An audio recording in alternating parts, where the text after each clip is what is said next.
Hello, everybody, and welcome to our first episode of Economics Abridged. Today, we'll be starting with the basics. What is economics? First, let's get a definition. According to Merriam-Webster, economics is a social science concerned chiefly with description and analysis of the production, distribution, and consumption of goods and services. After hearing that definition, you may be asking yourself, well, what does all that truly mean? So let's dive into it. First of all, we need to ask ourselves, what is a social science? Well, a social science usually revolves around human behavior, decision making, interactions, and in the case of economics, the allocation of resources like time and money. Now, let's do a little thinking exercise. So, let's say, for example, I give you $10,000. I know, I'm such a nice guy, right? Well, let's think about it. What would you do with this $10,000? Well, let's go through some of your options. I mean, you could, buy fancy clothes maybe, get some Gucci shoes, whatever you want. You could perhaps replace your old phone. Maybe you want to update to the newest iPhone 17. That's also on the table. Or perhaps a wiser decision like saving up or investing. It all depends on what you need and what you want at the time, and that is the core of economics.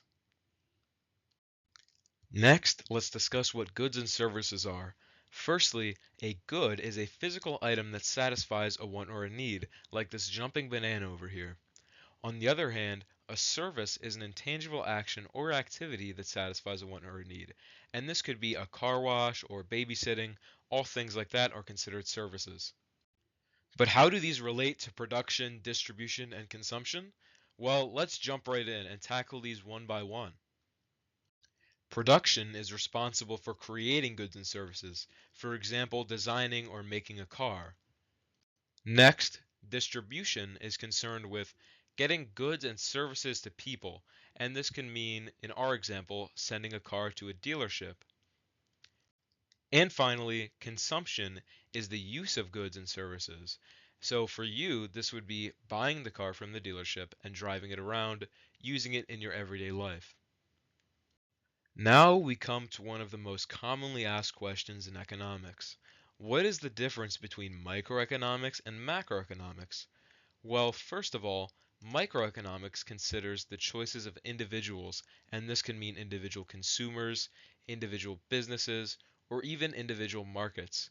Now, on the contrary, macroeconomics is concerned with the state of the economy as a whole, and this includes figures like inflation numbers, unemployment numbers, and the GDP. Imagine a forest, for example. In that forest, individual trees, animals, and bugs would all be considered micro, and the entire forest and everything in it as a whole would be considered macro.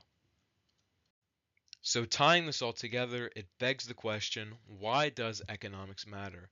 Well, economics matters because it allows us to understand why people make certain choices, how societies use their resources to meet their goals.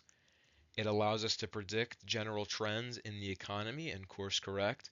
And perhaps most importantly, it informs smarter decisions for people and businesses so that they can use their resources the most effectively. Now, that's going to be it for today's episode, everyone. Please consider liking, subscribing, and sharing if you enjoyed this content and hope to see more like it. I hope you all have a great evening, or day, or morning, and I'll see you in the next one. Bye.